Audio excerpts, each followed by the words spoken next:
Could you come over here for a second? I just wanted to have a little chat with you.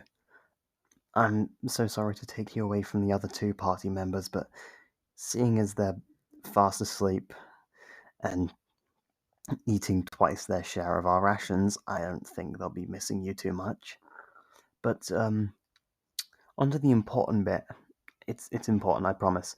I wanted to talk to you a bit more about our mission before we enter this dungeon. Now, I know you might be scared. That's not an accusation, I'm just throwing up possibilities here. But if you are, that's fine. Dungeons are scary things, and, they've got traps and monsters and all the other horrible things. But I've actually got some good news. You see, I talked to some rats by the entrance of the dungeon, not like in a crazy person kind of way, more like in the Druid kind of way. I'm a Druid, it's what we do. But anyway, I just gave them a bit of cheese and stroked their ego a bit, complimented how nice they were at keeping their fur, and they essentially gave me the quick rundown on the dungeon's layout. Where the traps are and all that good stuff. They even told me where the treasure is. Basically, I've charted a path that can get us quickly and efficiently to the treasure while bypassing all the dangers. That's right, no risk to us. Of course, I didn't just rely on their word as well. Well, their squeaks. So I actually turned myself into a spider and did some scouting myself just to confirm and see for myself. And I can guarantee you everything they said is true. So, like I said, the route is safe and profitable. And while we're on the topic of profit, it gets me thinking, why should we split the loot with the other two members? I mean, the two of us have been best of friends since forever, but we just met those guys, like, not too long ago. We've really got a connection going on for each other, but them, not so much. And they're not really pulling their weight. I mean, overeating our rations, they're just a burden, and they don't perform their roles very well. Take the scouting, for instance. I already did that, so what's the point of the rogue? Not to mention, even if there is a point, dwarves don't make very good rogues, especially not one as clumsy as they are. As for the monk, I mean, monks aren't that useful. So, let's be real here. Why split the treasure with dead weight that we barely even know? On the other hand, I'm useful. You're useful. For my morale. And I know you like the back of your hand. I mean, my hand. I promise I don't stare at your hand that much. You know what? I'll even give you a better share of the loot. You can get 60 to my 40%. And what about the main reason we're here? The super special magical artifact that's rumored to be in this very dungeon. Well, rumored. The rats mentioned it specifically, so I know it's here. How are we going to split that? How are we going to decide who gets it? That's going to be quite the issue considering how valuable it is. I mean, a chalice that can lengthen the user's lifespan? Super precious. Saying that problem of ownership is going to be more difficult than actually getting it, especially for a reason the other two party members don't know. But since you're my good friend, I'll let you in on a little secret. See, I was talking to a tree around it earlier. Like with the rats, it's a normal druid thing, not a crazy person thing. But the main point here is that some of these trees are really old, and I mean old. Even old enough to have seen the creation of the very artifact here in this dungeon. And they know all about it. And the tree was really willing to talk my pointy ears off about it when I told them that they're pretty even without flowers. So, it turns out the artifact is single use. You can only use it once and then it vanishes into nothing. So it'll grant a couple of centuries to a person's lifespan, but after that, it's gone. Which is why I think you should have it. I'm an elf, I already live such a long lifespan, but you're the human here. The only one in the party.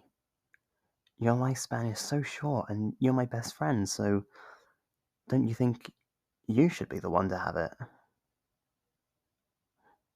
Now, what do you say?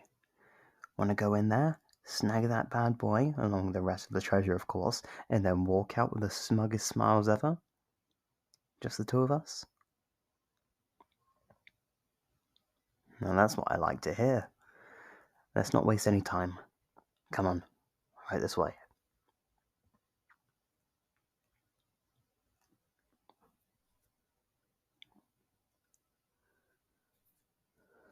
Okay, this is the place. See? It's got a pedestal and everything. It's all just like the tree said. A golden chalice adorned with every kind of jewel. It looks pretty, doesn't it? It's a shame we can't sell it after we're done with it, though. Oh well, no use on dwelling on it. Come on now, no time to stare. There's no telling when those other two will wake up, and I'd like to avoid an awkward explanation. Okay, so here we go. The tree told me all about how this works, so all you have to do is do what I tell you. First, grab the grab the chalice. What's wrong? Why are you hesitating? Oh, I get it. You have a very healthy sense of paranoia. Don't be ashamed, it's good. That serves you well. So, I assume you're probably afraid that touching the chalice will take your soul and turn it into an extra jewel or turn you into a frog or something, right? I can understand why you'd hesitate to believe me. I mean, I know we've been best friends forever, but it's still kinda sketchy, right? I'm just so generous and regret your short lifespan so much that I'll just give you the precious artifact. Yeah, I don't blame you for being suspicious. Greed can kill even the strongest bonds, but believe me, it can't kill my bond with you.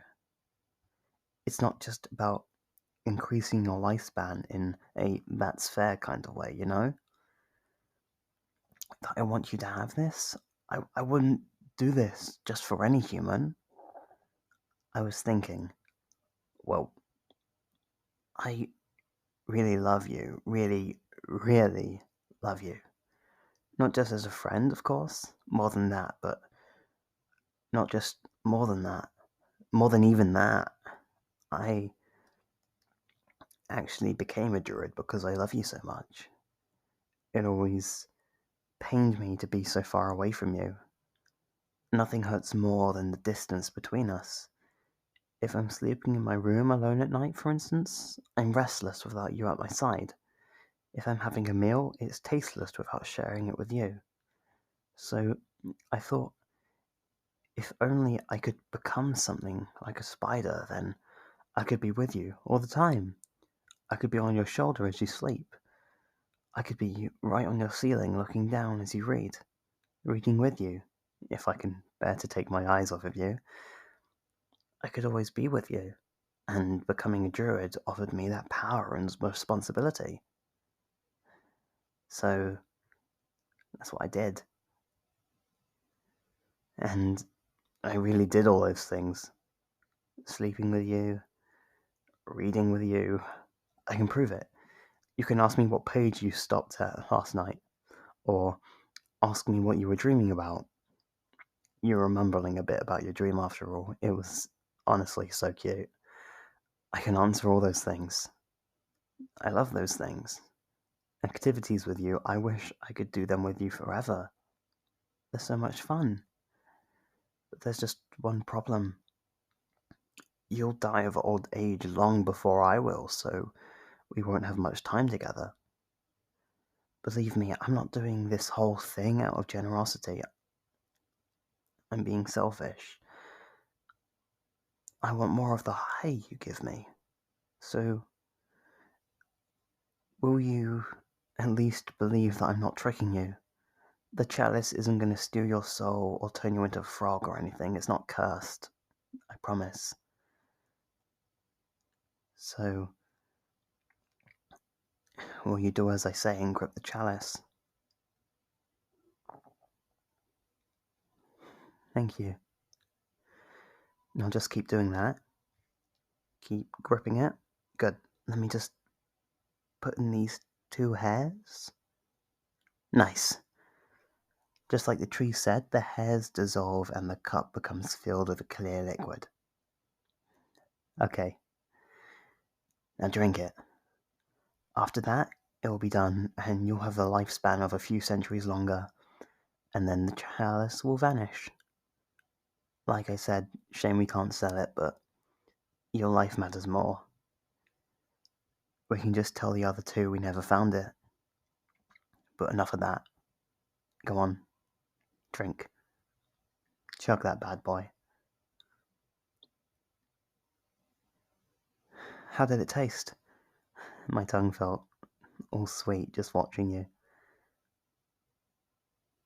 That's interesting to hear. Okay, let's head back now. No telling when those 2 will wake up. What's the matter? Did you want to ask me something? Oh, you wanted to know whose hair I put into that cup?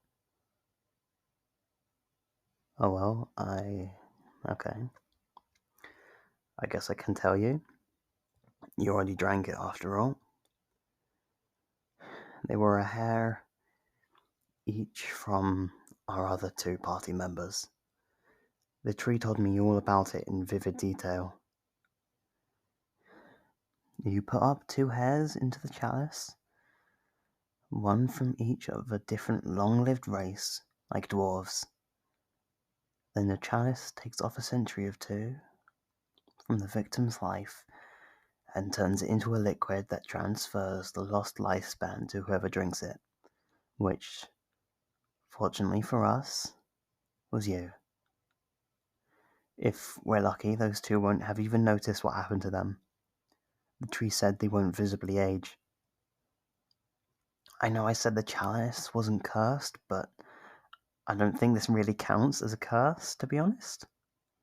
After all, who cares about those other 2? We barely know them, they're practically strangers, they're worthless to us. Not like the 2 of us. We're so close.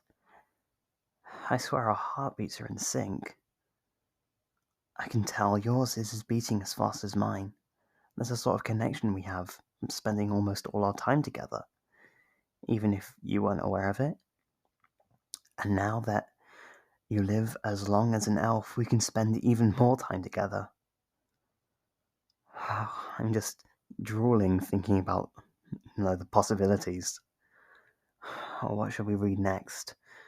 What dream will you mumble about next?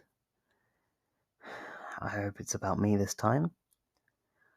I almost feel guilty feeling this happy right now. Almost. I'm not one to feel guilt.